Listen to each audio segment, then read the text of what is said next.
আসসালামু আলাইকুম ওরহমতুল্লাহ। বন্ধুরা, দেখতে পাচ্ছেন আমার হাতে 2 ফানা কলা রয়েছে। আর এগুলো কিন্তু সাগর কলা।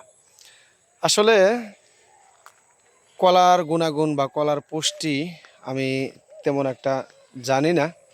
তো অনেকে বলে থাকেন যে সাগর কলায় তেমন কোনো উপকার নেই বা তেমন কোনো পুষ্টি নেই।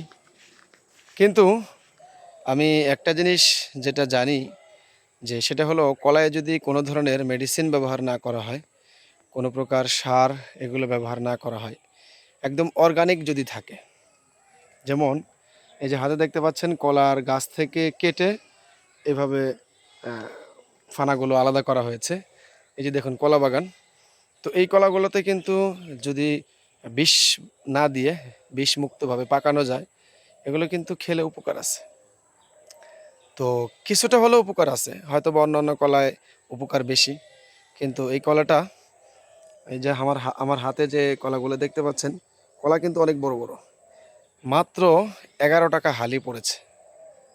অর্থাৎ এই কলাগুলো আপনি দোকানে কিনতে গেলে 20 থেকে 25 টাকা হালি আপনাকে দাম দিতে হবে। আর কাঁচা কলা কিনলাম, 11 টাকা হালি পড়লো। তো এটাকে রেখে দিব, আস্তে আস্তে পাকবে, আস্তে আস্তে খাবো ইনশাল্লাহ। আপনারাও যদি খেতে চান এই ধরনের অর্গানিক কলা, চলে আসতে পারেন আমার ঠিকানায়। ভালো থাকুন, বিশুদ্ধ খাবার খান, রোগবালাই থেকে মুক্তি পান। আসসালামু আলাইকুম রহমতুল্লাহ।